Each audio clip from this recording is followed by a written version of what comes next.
Okay. So, hi everyone, welcome to TSCP Journal Club. Today we have Mr. Harkirat Singh Sahota as our speaker. He is our department's PhD student and he will be talking on thermality, periodicity and Monroe effect. So with this, I would request Harkirat to begin. Okay. Thank you. Okay, so the title of my talk is thermality, periodicity, and Monroe effect. In this talk, I will start with a description of accelerated observers in Minkowski spacetime. After that, I will briefly give a description of scalar field in curved spacetime, and after that, I will discuss quantum field theory in regular spacetime. There, I will show that the Minkowski vacuum. Hello. Sorry, Harkirat, I think your sound is really poor. Okay. So Okay. you have to maybe push or pull at the pin of the headset in the laptop. Okay. Okay. Wait. Don't push Wait. it all the way in. Hello. Hello. Try adjusting it a little bit this way, that way. Hello. No, it's still. Is it fine? Uh, Uh, there is still some noise. yeah, there is some noise. It's not clear. Hello. Hello. I think the problem is with earphone itself. So Yeah, if exactly. you can change it first. Hello. Hello. So It's the the, headphone jack. You can change the microphone settings to the Okay. laptop microphone rather than the Okay. headphone yeah, microphone. Let me so check that. itself in the just across the mute function of you, there is this change. You can select a microphone.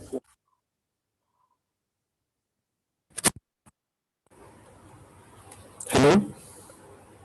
Hello, I guess it's better now. Okay. Okay. Okay. Okay. So okay. Then I will show that the Minkowski vacuum. Still, Harkirat, Hello. there is still some noise. Like it's not very clear. Okay. Okay. So, Then did you change the mic settings to the system or to external microphone something? so right now the setting is automatically So automatic. in the Zoom itself, there is this option where you can unmute or mute yourself. There is this arrow just above it where you can make some changes in the. So where the position where you mute or unmute yourself, Yes. there is Yes. this arrow there. You can change, select the microphone. Select a microphone option would be there. You can use it as your laptop or external microphone. Okay. So that option I think is not here. Okay. So is it not fine now? Hello? No, it's not clear at all. Okay.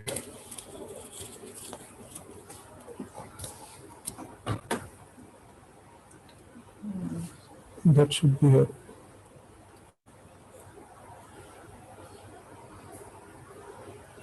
You can do one thing. You can come to my office and talk from here, maybe.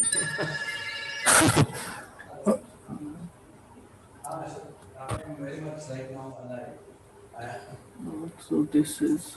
नहीं अभी तक नहीं हुआ है, but होएगा. Okay, so select like so system. Hello? Hello? Is it fine now? No. So Okay. yeah, I think it has improved somewhat. Okay. Sorry for this glitch. Okay, so I will show that the Minkowski vacuum will appear thermal to the regular observer. Harkirat, Yes. still it's not actually fine. I think the problem is with headphones. So right now it is using systems microphone. Okay. So let me see if I can speak from Ankit's system and it's Okay, that.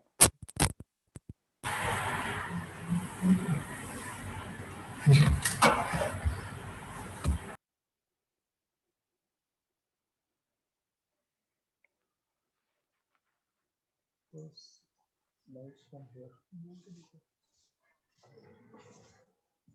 Hello. Hello. Yeah, it's very clear now. Yes, we can hear you. Okay. Okay. So Ankit, you can do one thing. When I ask you, you can change the slide there from there. Okay. So after that, after that, I will briefly discuss the Green's function in scalar field theory and discuss the KMS condition for quantum field theories at finite temperature. And after that, I will show that Minkowski vacuum as a KMS state. Okay. Go to next slide. Yes, thank you. Okay, so so the main goal is to find the word line for a particle which is accelerating uniformly along x-axis. Now, for a particle moving along x-axis has four velocity which has non-zero components, only these two, u0 and u1. And for a time like for velocity 4 vector, this 4 velocity is parameterized in this particular form. We can find the acceleration for that particular trajectory, particular trajectory, and the constancy of the acceleration will fix the function f of tau. So tau here is the proper time of the particle. So from that we find that the 4 velocity for that particle takes this particular form, and the word line, and integrating u mu, we find the word line of the particle which is given in this expression x mu. So now we can see that the word line of the accelerated particle is hyperbola in Minkowski spacetime. Now we want to go from a inertial frame to a frame which is natural to accelerated particle. So that means we seek a coordinate transformation from Tx to eta rho, such that rho will specify the word lines of uniform constant of particle moving with constant acceleration, and eta will be proportional to the proper time of these observers. It is achieved by performing this type of transformation, where t is equal to rho sine hyperbolic eta and x is equal to rho cos hyperbolic eta. Under this type of coordinate transformation, we go from inertial frame of reference to accelerated frame of reference, and we find the Rindler metric in this case. Here, one thing we can see that the time-like Killing vector in Rindler spacetime, which generates the time translation, actually generates boost in Minkowski spacetime. Go to next slide. Okay, thank you. So here we can see that that Rindler transformation takes us to this quadrant x greater than mod t in Minkowski spacetime. So here this hyperbolas are constant rho trajectories, and constant eta trajectories are straight lines passing through origin. And there, for reference, there is word line of stationary observer as well. So a particularly useful frame to work with is conformally flat spacetime in 1+1 with this particular transformation from rho eta to xi tau coordinates. And in this frame, the metric take conformally flat structure. So now the right Rindler wedge is mapped by the coordinates given by this coordinate transformation. And similarly, we can define the coordinates from left Rindler wedge as well, which is mapped by the coordinates xi bar and tau bar. The lines x is equal to plus minus t are called acceleration horizon, which is mapped by lines, constant tau lines. Tau is equal to plus minus infinity and tau bar is equal to plus minus infinity. And word line with constant xi 0 has acceleration a e to the power minus a xi 0. Go to next slide. Okay. Now we will discuss. So in this subsection we will discuss quantum field theory in Chord spacetime. So we consider a scalar field which in Kerr spacetime is given by this section, which satisfies the equation of motion, which satisfy this equation of motion, which is Klein-Gordon equation in Kerr spacetime. This operator appearing here is called Laplace-Beltrami operator. With scalar product defined like Klein-Gordon product, under which this Klein-Gordon operator is self-adjoint, we can find the solution set for this Klein-Gordon equation, which form basis, and momentum conjugate to scalar field is given by this expression. To quantize this system, we raise the fields to operator which satisfy these equal time commutation relations. And now the scalar field is decomposed in the solution space of Klein-Gordon equation. Klein-Gordon equation, where A and A dagger are ladder operators which satisfies these commutation relations, and the vacuum state is annihilated by A hat operator. And we can build the Fock space based on this particular case. Now we can see that in this scenario, the Fock space Fock space depends upon the choice of the basis Fk that we are taking. And for generally hyperbolic system, hyperbolic spacetimes, there is with no isometries, there is infinite choices of this. Sorry, I think the slides are have gone one. We should go to the previous slide. Yes. Okay. And now you're saying these Fs, there is a choice in the F. Yes. Please continue. Yes. So, how does this integration d3x, which defines the norm, this is to be evaluated on a particular t equal to constant surface, isn't it? Yes. So does it matter which t we take? So I suppose that if please go ahead. No, it should not matter. So for example, if we are taking this basis Fk, this basis is orthonormal and it will be orthonormal at all times if we choose particular notion of time. So how is that connected with what you just said about hyperbolicity? Yes. So by globally hyperbolic spacetimes, what I mean is that there exist Cauchy surfaces in the spacetime. By Cauchy surfaces, what I mean is that there exist hypersurface which intersect time-like curves only once. Okay. And the property of that hyperbolic surfaces is that this Klein-Gordon equation, if we solve this equation and we provide the initial data, we can get the physical trajectories for that field phi. Okay, I see. Yes. So for generally hyperbolic spacetimes with no isometry, there is infinite number of choices by which we can choose the coordinate system in general, and therefore there exist various choices of the basis.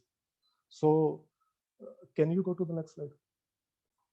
So here, if we choose two orthonormal bases which are related by Bogoliubov transformations, which is given by this expression here, alpha and beta are Bogoliubov coefficients, which are the projection of basis vector 1 and basis vector 2, and we can see that this beta coefficient actually is projection of positive frequency or positive energy modes in basis 1 to negative energy modes in basis 2. Now we can expand the scalar field in second basis as well and build the Fock space for B particles, and this ladder operator B are related to A ladder operators by inverse Bogoliubov transformation. And here we can see that if we compute the expectation value of number operator corresponding to B operator in vacuum of A Fock space, it comes out to be non-vanishing when beta is non-vanishing. That means whenever we have this projection of positive energy modes with negative energy modes, there will be B particles present in A vacuum. Now for static space-time, Accurate? yes. So are you saying that changing the basis change your Hilbert space? Are you saying that changing the basis change your Hilbert space? Because you are saying that there are two different Fock spaces, one corresponding to one particular set of bases, another corresponding to another set of bases. So, So the mathematical structure actually mathematical structure is different, but what we are interested in is to see whether the physical content of the theory changes or not. So for example, in general there, so for example, in this example, in this case, you can see that physical content of the theory in some sense changes. For example, so the vacuum in one space contains the particles in second particles of second Hilbert space. So yes, in general, these two spaces are different. but if these two spaces are different, then like calculating the expectation in one Fock space, how can we relate it to another Fock space? For example, like if say I have one vector space and I calculate a particular matrix element, how is it related to the like unless there is a vector space mapping, you cannot relate the matrix elements. Okay.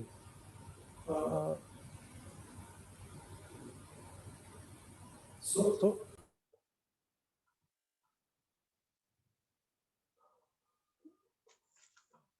okay, so I can understand what you are trying to say.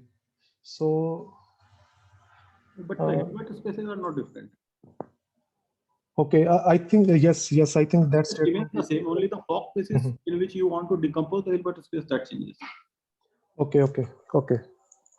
Yes, I think I made a wrong statement.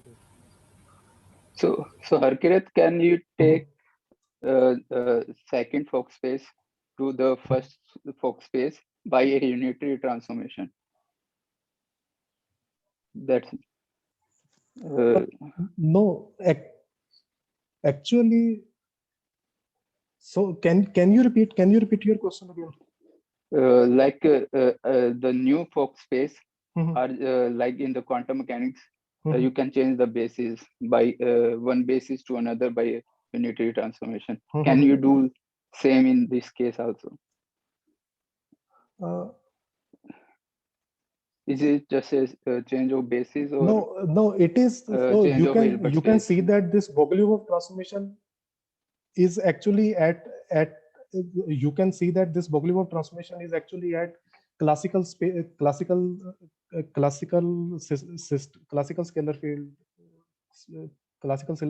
fields case.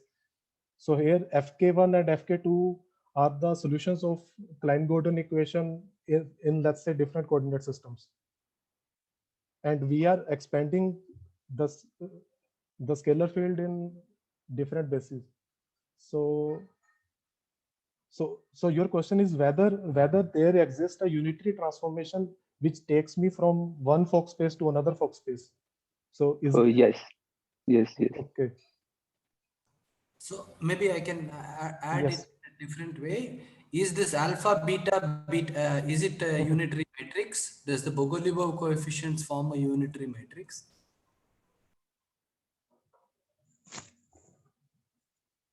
Okay. Yes. So this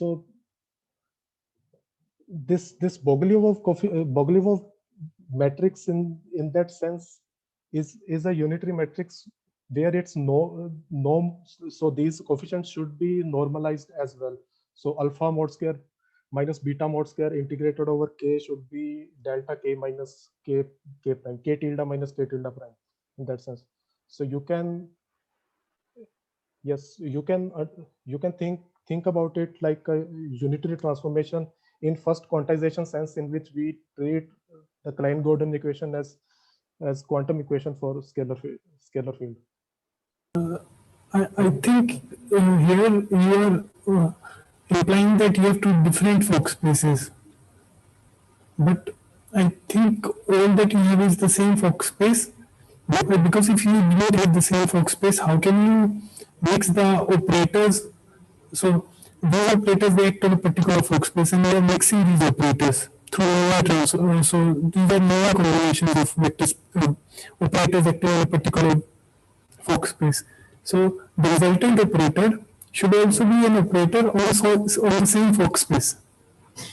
Yes, I think that is correct. Yeah, so operators are there in the same Fock space. Let us say same Hilbert space.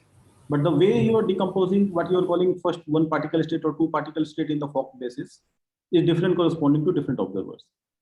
So all the states are in the same Hilbert space. So you are saying that since we can do Fock space as a direct sum of different number of particle Hilbert spaces, so we are decomposing that direct sum only, not the full Fock. Yeah, so given any state in the Hilbert space, you can decompose in terms of Fock space 1 or Fock space 2. Sorry, I don't understand something. I thought a Fock space consists of all states which consists of products of creation operators acting on a ground state, right, and not any others. However, the Bogoliubov transformation mixes creation and destruction operators. That's why you have particle creation when you go from the states in one frame to the state in another frame, accelerated frame. So I don't. When you say it's the same Fock space, I wonder whether the Fock space is simply the span of states, with creation operators on a ground state. But since the sets of creation operators don't coincide, and unitary transformations, I thought would mix only the creation operators. I'm a bit confused. Yes, so that is right. So the Fock space is the span of particular creation operators on the vacuum. Given initially you identify your vacuum. Now which state you're going to call a vacuum is up to the observers. Different observers will call different states as vacuum, and hence operating there and creation operators on those states, they will create their own Fock space. So the choice of Fock states. So you are saying that the two vacua, because the two vacua are related in such a way that if the Fock spaces are actually the same. No, is that what you're saying? That although the creation operators of one expressed in terms of the operators of the other involve also the destruction operators of the other. Therefore, when you write, say you take a state in the first space, acting which are creation operators on its vacuum, and then you express the creation operators as combinations of creation and destruction operators in the other frame, and then the result of that is that you have both creation and destruction operators acting on the first vacuum. So you're saying now that there's a transformation between the vacua, so that when you re-express it, it will become purely new operators acting in the new vacuum. I don't know. Otherwise, how can the two Fock spaces be the? By the same, you presumably mean there's a one-to-one map between the Fock spaces. So yes, so by Fock spaces, I would mean, suppose you start with a vacuum, given one observer's vacuum, and then I will have a creation operators. I will create all the creation operators excited states from there, and that spans whatever space is Fock space for me. Now, secondly, I will say now how to identify vacuum. First, for that to happen, I will identify the mode function first, which satisfy the Klein-Gordon equation. Now, corresponding to those mode functions, I will have a creation operator and annihilation operator.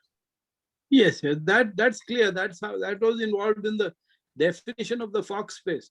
The issue is that when you now do the same thing in a different frame or a different set of basis functions, which are not related by an inertial transformation to the first one, then you mix up the creation and destruction operators of the first frame. That is true. Yes. And therefore now when you re-express the states of the first Fock space in terms of the operators of the second Fock space, right, certainly the product of creation operators turns into a product of a mixture of creation and destruction operators. Right. That seems clear. Now the issue is that those, therefore, in what sense can we say that the two Fock spaces are the same? So the statement is that it is not always guaranteed that the full Fock spaces will be the same unless you are telling me with your coordinate how much of the Cauchy surface you are going to explore. If the Cauchy surface is fully explored by your coordinates, then the space spanned by the first observer's Fock space and the space spanned by the second observer's Fock space, they will be the same. I see. For example, in Rindler coordinates do not fully cover the Cauchy surface, they cover only half of the Cauchy surface. So the Hilbert space, the Fock space created by Rindler observer are not really the Fock space of the inertial observer. They are a subspace of that. I see. Okay. I see. I mean, well, that sounds too complicated for a flat space field theorist. But okay, as he go along, he will try probably make more clear about this thing. Yes. Can you go to the next one? But when you do non-inertial transformation, I mean, physically speaking, one would say that one is effectively if one frame has no forces in it, the other frame has forces acting in it. So, I mean, there can be physical differences, no? That is true, yes. It's not like that the two frames are completely equivalent because they are not inertially connected, yes. So there are general covariance equations which generally covariant equation you would like to trust rather than only loading invariant ones.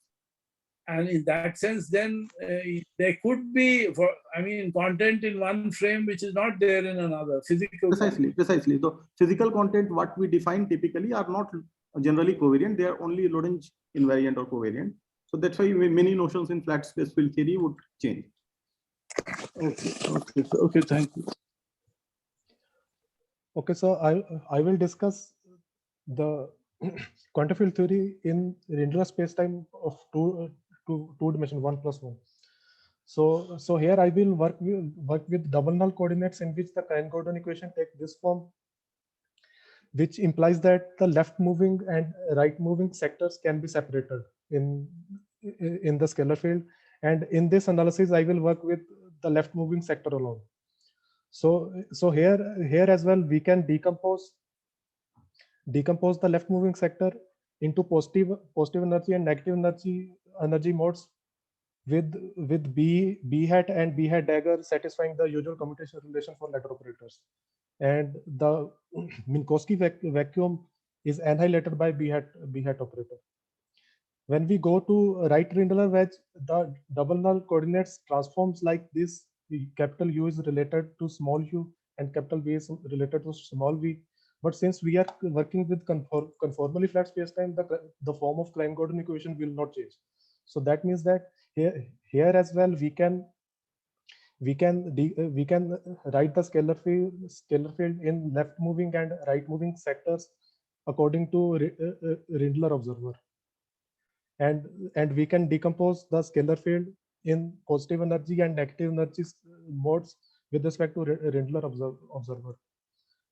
Similarly, the quantization in left wedge follows with U and V related to U bar and V bar via this transformation, and we decompose the scalar field in positive energy and negative energy modes here as well.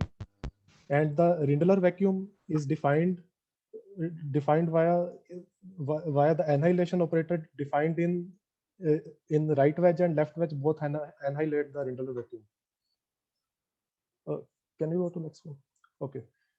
So firstly, I will discuss the case in which we restrict the field in Minkowski spacetime to right wedge only. So here the basis G omega can be decomposed in basis UK via Bogoliubov transformations. And here the Bogoliubov coefficients are computed via these integrals. And since AR is related, A hat related to B hat via inverse Bogoliubov transformation, we find that the expectation value of number operator of particles in Rindler wedge expectation value in Minkowskian vacuum comes out to be thermal at temperature A upon 2 pi. So here delta zero factor comes from the fact that this object defines the total number of particle moving with energy total number of incoming particle moving with energy omega. So this delta zero factor coming due to the integration over full space. So the number density will be well defined object here. So yes. So now we will work with field defined in full Minkowski spacetime. So here we can decompose the field in left and right Rindler wedge, which is given in equation number 2. And here as well, the Bogoliubov coefficients relating Minkowski basis to left and right Rindler basis via equation number 3. So if we compute the Bogoliubov transformation, we find out that the Bogoliubov coefficients defined for left modes in left wedge are related to Bogoliubov coefficient defined in modes in right wedge. So can you go to next slide? Yes. So if we substitute these relations between Bogoliubov transformation in inverse Bogoliubov transformation, we find that the general positive frequency modes in Minkowski spacetimes come out to be linear combination of modes defined in left and right Rindler wedge. So here you can see that is this capital G omega and capital G omega bar both are positive energy modes defined positive energy modes for Minkowskian spacetime. So to understand what is happening here, so it can be argued via analytic continuation of modes defined in the right wedge. For example, we have small g omega mode that is defined in the right wedge. So since this function is analytic in lower half of complex V plane, it can be analytically continued to negative V by analytically continued to negative V, which leads to the modes in left wedge. So that means that the general positive frequency mode in Minkowski spacetime is linear combination of G omega and analytical continuation of G omega. Now, if we decompose scalar field in the modes defined in equation number 4, phi plus takes this form. So this G omega and G bar omega are positive frequency modes in Minkowski spacetime. Therefore, the operators accompanying them should annihilate the Minkowski vacuum, which is given in equation number 5. Now, using commutation relation and equation 5, we can show that the expectation value of number operator of Rindler particles in Minkowski vacuum comes out to be thermal. So therefore, the Minkowski vacuum appears as a thermal state to Rindler observer. Now let's briefly dive into quantum systems at finite temperature. So their thermal state of a system in a canonical ensemble is a mixed state with weights to be thermal. The expectation value of such an observer is given in this expression. We can also write these thermal states as pure state in double Fock space via Araki-Woods construction. So if now if we use equation 5, we can show that the number operator for right mode minus number operator for left mode acting on Minkowski vacuum is equal to 0, which means that the modes of particular energy omega should be, so same number of modes should be excited in the Rindler state. So therefore, in general, this Minkowski vacuum can be written in this form. So if we put this in the equation number 5, we get this recursion relation which fixes the coefficient k and I. So therefore, we obtain this Minkowski vacuum as a pure state in double Fock space defined by a Fock space in left wedge and Fock space in right wedge. And if we trace out the left Rindler states, or we get thermal density matrix, which is given in the last expression. Sorry, that is a little fast. This right and left wedge identification with the two kets and eyes, this is something that you are doing, right? Yes. Meaning, yes. in order to show that the first one is the right one, the second one is the left one, you have to show something about how the Hamiltonian acts and how the left and the right Hamiltonians and the killing directions and so on, something like that, right? I mean, it could have been the other way. It doesn't have to be factorized so nicely. Yes. So yes. how did you make that statement that NIR is the left, is the sort of right wedge and something? So the Rindler vacuum. Okay, sorry. I take it back. I understand. So you are saying that this A dagger to the power, A dagger R to the power NI, you're just putting it on the left, and that is anyway constructed as the right wedge operator. Yes. And also in this analysis, we use we assume that the system has discrete spectrum, because in that case only this e to the power minus beta h is trace class operator, and this expectation of A is well defined quantity. Sure. In other case, we have to prove that. So this in some sense we can say is symbolic derivation. No, that's okay. So the point was that what I was trying to get at, I think, was that you see, if the positive time direction is sort of different in the different wedges, right? With respect to the boost direction. Yeah, so I was just wondering that the tensor product, yeah, okay, anyway. Okay. But can you once again make your statement fully? Yeah, so you see, the point is that the left, the straight line passing through the origin, which passes through both the Rindler wedge. Yes. And that straight line is a constant T hypersurface, right? Yes. And as the straight line rotates clockwise, you are going through increasing time in the right wedge. That is true. But so also in increasing time in the left wedge. Yes.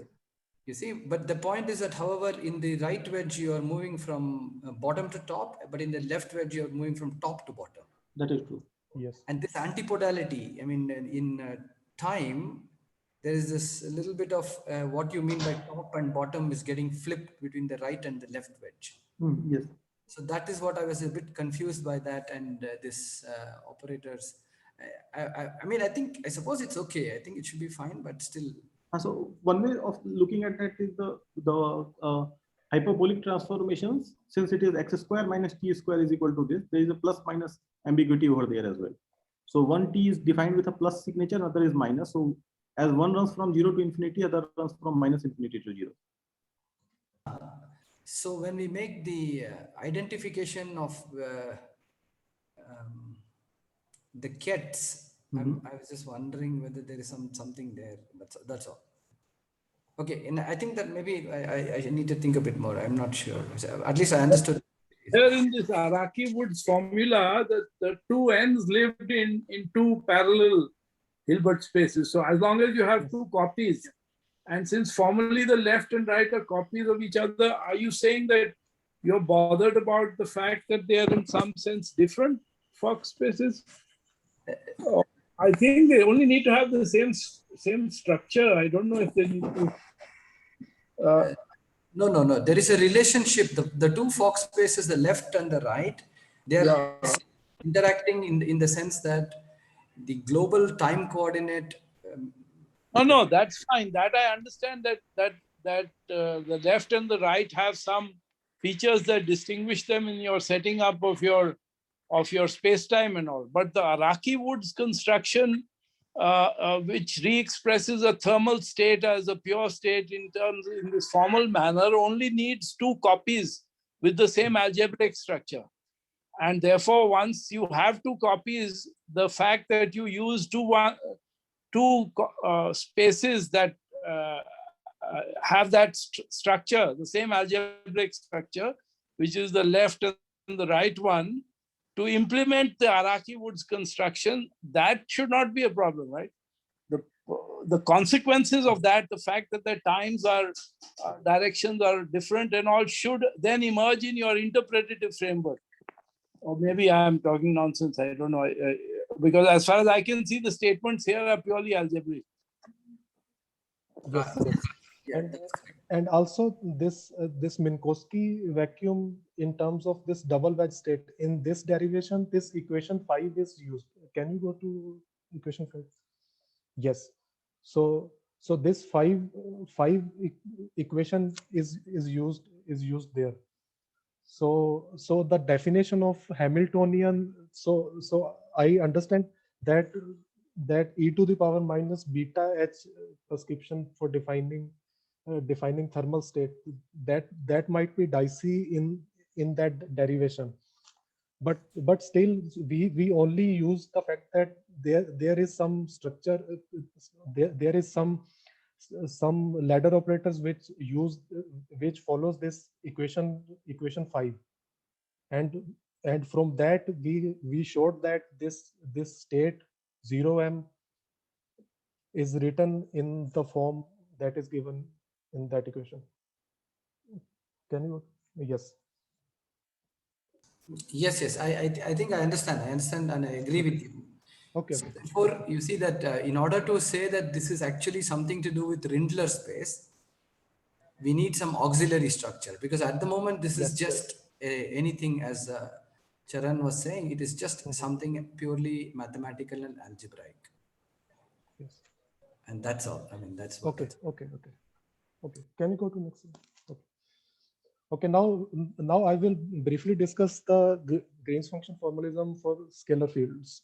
So if we expand the scalar field in positive and negative energy modes in flat space-time, we can define the positive and negative energy Weightman function, which is given in this expression, which take this particular form for this particular decomposition of scalar field. And the Pauli-Jordan function for this particular system comes out with the expectation value of the commutator of the fields phi. So if we now introduce the complex parameter z, we are interested in seeing the analyticity of the positive and negative energy Weightman functions.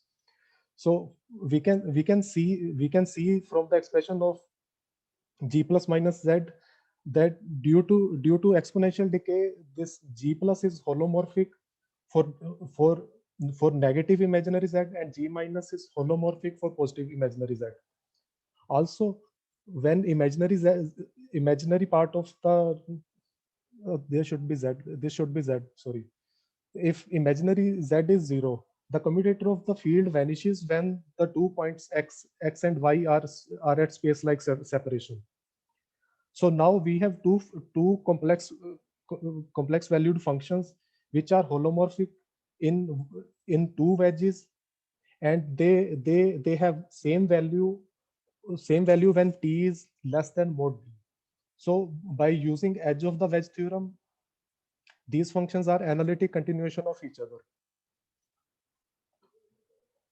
So here, if you see in the figure, this. Can I ask a small technical question? There was a previous thing. This edge of the wedge theorem, does it require certain fall off at infinity in this story? So you need to, yeah. Meaning that G plus minus should fall off as fall off or go to zero sufficiently rapidly or something at infinity. So edge of the wedge, I thought, works for a compact domain. Is that is my understanding wrong? So actually, the statement for this theorem. So I only look at the statement of this theorem. So there were not any extra conditions on the functions that were specified there. So I have to look into detail for that, I think. But this imaginary part of Z, the constraint you have put, that already implies some fall off condition, right? Yes. So this G plus minus actually decay when, so for example, G plus decay when Z goes to real Z. Yes.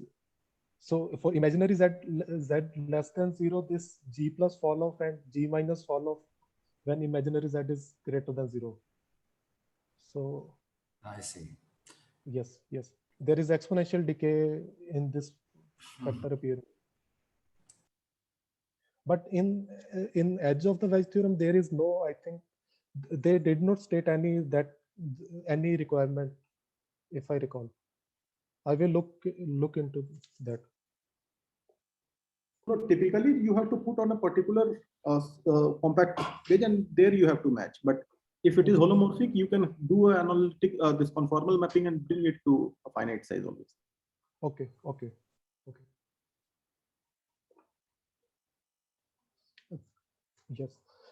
Yes. So if you see in the figure, in the lower half plane, this, so we define master Green's function, which is equal to positive frequency Green's function in lower half plane and is equal to negative frequency Green's function in upper half plane, and it has branch cuts from when real Z is greater than t and real Z less than d, and the jump across this branch cut is actually the Pauli-Jordan function for the scalar field.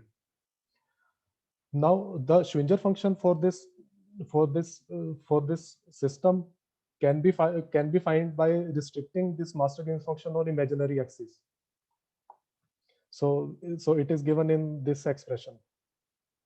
And Feynman's function can be obtained by Wick rotating Schwinger's function in anti-clockwise direction. So for when real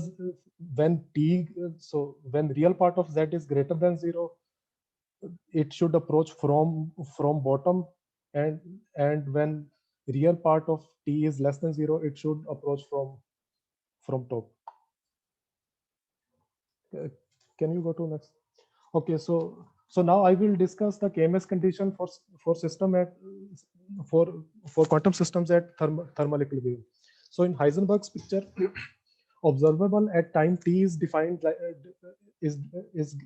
like this, and for two observable, we define this Weitmann-like 2-point functions, which are given by this, and these two functions are related to each other due to invariance under cyclic permutation inside trace. Now again, analytical continuation to complex t plane, we can see that G plus beta function is holomorphic when imaginary Z is between minus beta to 0, and G minus beta is holomorphic when imaginary Z is between 0 to beta. And when imaginary Z is 0 to beta, we can see by construction that G minus beta Z is equal to G plus beta Z. So if we simply replace in G plus Z minus iota beta, we will get G minus beta. So this equation 6 is called the KMS condition.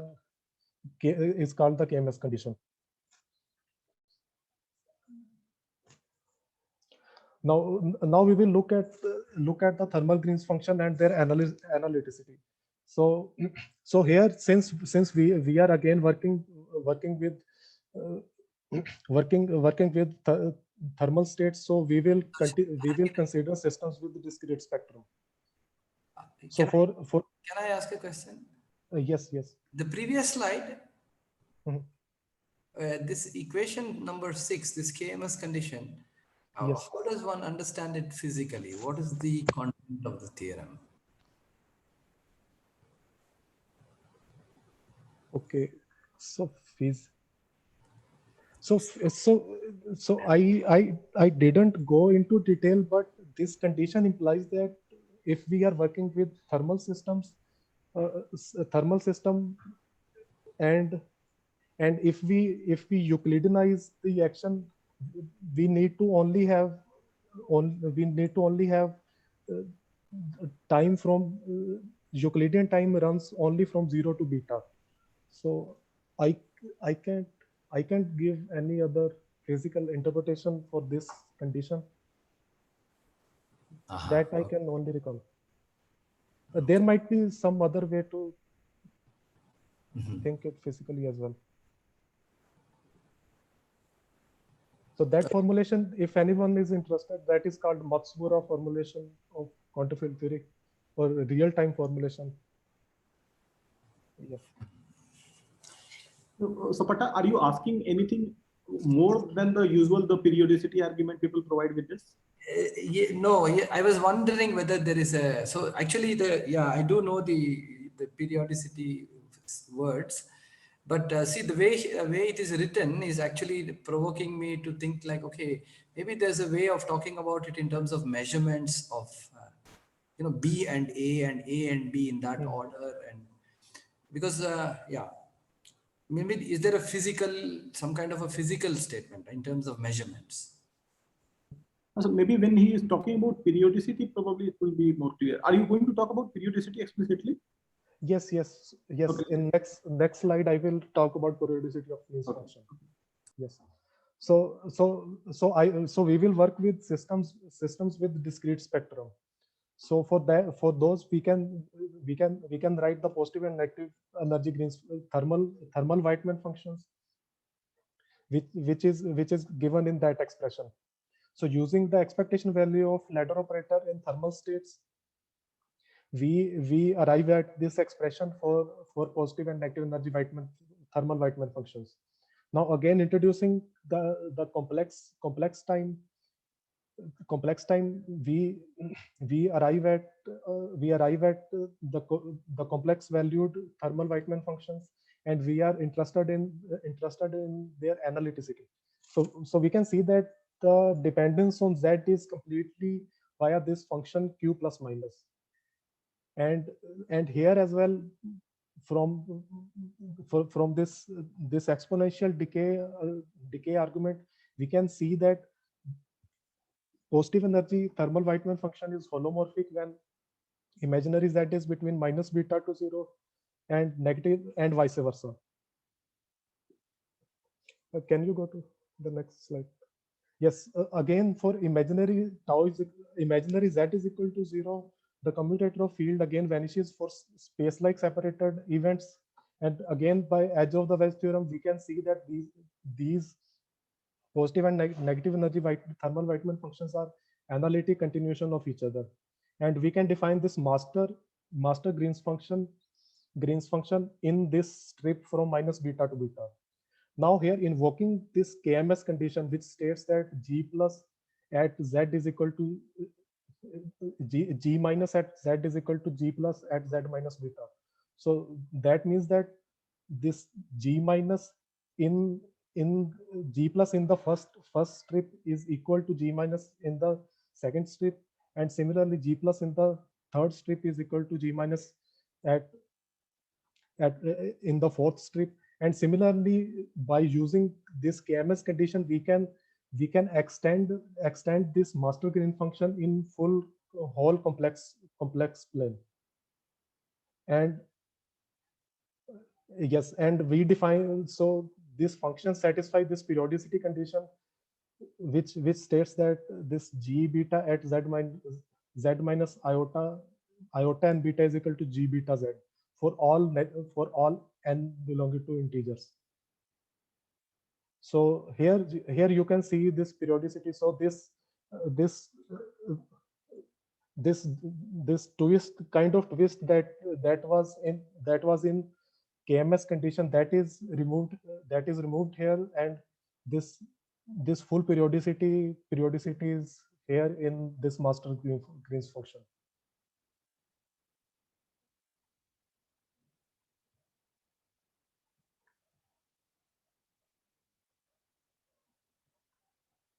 So again from this master Green function, we can find the Schwinger function, thermal Schwinger function, and by Wick rotating this thermal Schwinger function, we can find the Feynman two-point function. Yes, now we will discuss Minkowski vacuum as KMS state. So this argument is by fooling in this article. So now the object of interest in our case is master Green's function in Rindler spacetime. So here zeta is complex time. Now the Minkowski two-point function is holomorphic function which has functional dependence on the distance between two events, which is of minus z square plus x mod of x minus y square, and z is tx minus ty. Now, if we restrict the spacetime points to Rindler wedge only and use Rindler transformations, this Minkowski Green's function has this particular dependence on zeta x and zeta y. So we can see that this function has correct analyticity and periodicity in zeta. Now, to show that it is the Green's function for Rindler observer, we need to show that the Schwinger function for this for the Schwinger function that we obtain from this GEM actually satisfy Klein-Gordon equation with delta function source. Sorry, just a second. This periodicity in zeta, you have somehow set acceleration to 1 or something like that? Yes. So here, so actually accelerated is not equal to 1. So here, this eta, if we go to the proper frame of the observer, so this eta will be related to the proper time by a into tau, where a will be the acceleration. Okay. Yes. Okay, so zeta is some dimension. Sorry, it's dimensionless variable, obviously. Yes. Okay, thanks. Yeah. Okay. So here tilde nebula is the Euclideanized Laplace-Beltrami operator. So as it turns out, this Laplace-Beltrami operator for Rindler metric is actually Laplacian in polar coordinates, which are defined like S is equal to rho sine sigma and X is equal to rho cos sigma. So therefore, this equation number 7 is just the transcription of equation number 8, which is the defining equation for Schwinger's function in flat spacetime, and thus we can see that this capital F function in equation 7 is actually the Schwinger's function for Rindler observer, and this GM in terms of these coordinates rho and zeta is actually the master Green's function for Rindler observer, which is periodic in zeta, and thus Minkowski vacuum actually acts like a KMS state for Rindler observer.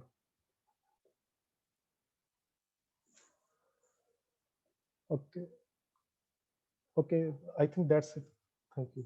Is there any question? Yeah, I have one more question about the previous slide. So you started off with Z, which was a real coordinate, and then you're making Z a complex coordinate, right? Here.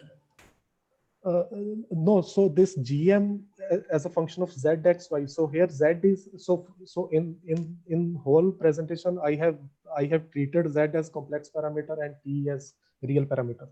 So here Z is complex time, and that Rindler transformation that we are doing is actually in some sense we are going from zx to eta row where eta should be complex and z should be complex. So that complex eta I am calling zeta. Right. So this differential operator, which is the time derivative operator. Yes. How does one decide how that operator analytically continues? How does that fellow, how is it supposed to rotate? Meaning, you know what I mean? When I change t to e to the t to, when I Wick rotate t, so I need some principle to tell me how I should Wick rotate the derivative operator. Yes. Is there something that one should worry about? Of course, we can always say that the derivative, but that's a choice. Yes. Yeah. So I was wondering about that. Under general transformation, yes, it will be a serious issue that how do you do this, the temporal derivative transformation. But for these given transformation where you are taking from t to eta or zeta, the usual transformation first making it Euclidean and then doing the transformation will eventually get, so there will be no problem coming out because everything nicely cancels out over it. Yeah, so that is you have gone to the polar coordinates and then in polar coordinates, this is that polar coordinates. Yes. Yes. So the thing, so you see in mathematically speaking, if you have a real differential equation and you want to make one of the coordinates complex, there are many possible complex differential equations. Yes. Apparently that is not, there is some story there. I mean, and in particular, if your function has some kinds of branch cuts and and singularities and so on, there can be non-trivial phase factors when you use one differential operator or the other. So, I mean, I'm just wondering, I understand, so what Kinjalk was saying, and now I understand what you meant by the polar coordinates. So this is somehow going to the Euclidean space somehow gives you a unique complex fellow or something like that. Yes, for this case, yes. Okay, yeah, thanks. But had it been a general coordinate transformation, as you are pointing out, you would be launched into a plethora of possibilities, which you have to select based on your judgment. No, yeah. I mean, so I think in here, isn't this equation of, for example, this equation, doesn't it have some singular points, equation 7? Here. Apart from the delta function on the right, doesn't the left-hand side have some singular points in the coordinate system, sigma? So the crucial thing what he has been using is this 1+1 dimensional space-time and massless field.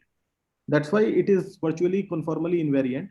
So the form he has written in the new coordinate system is also the same Laplacian which would have been in Euclidean as well, in the inertial as well.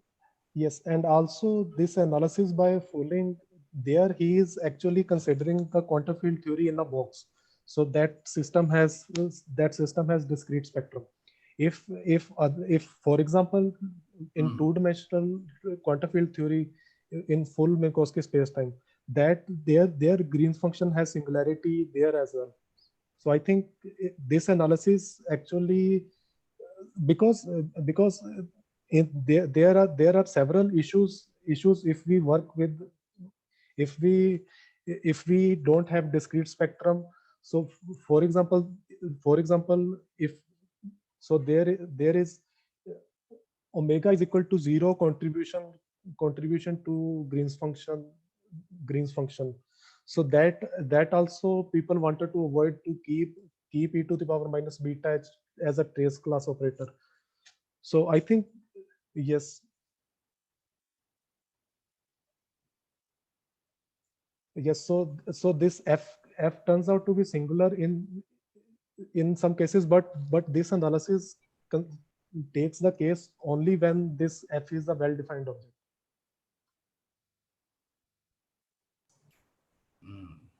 No, my question was, I think, slightly different from your question. Perhaps they are related, but I'm not immediately clear.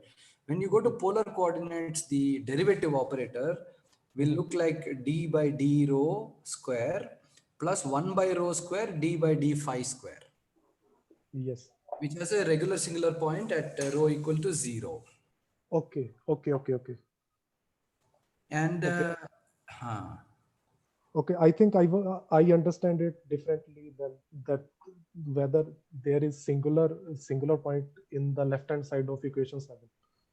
That's what. So your answer was a bit different, but it's probably Yes. related. I mean, it's not like, yeah, I don't know actually. Yeah.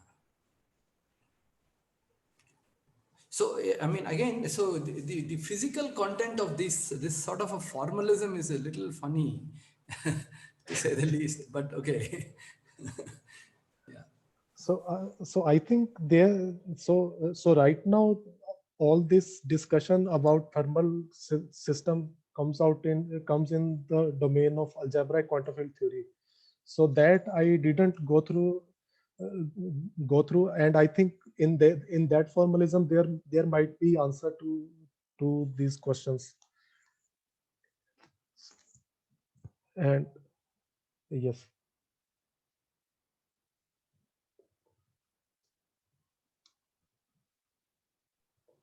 Okay, are there any more questions?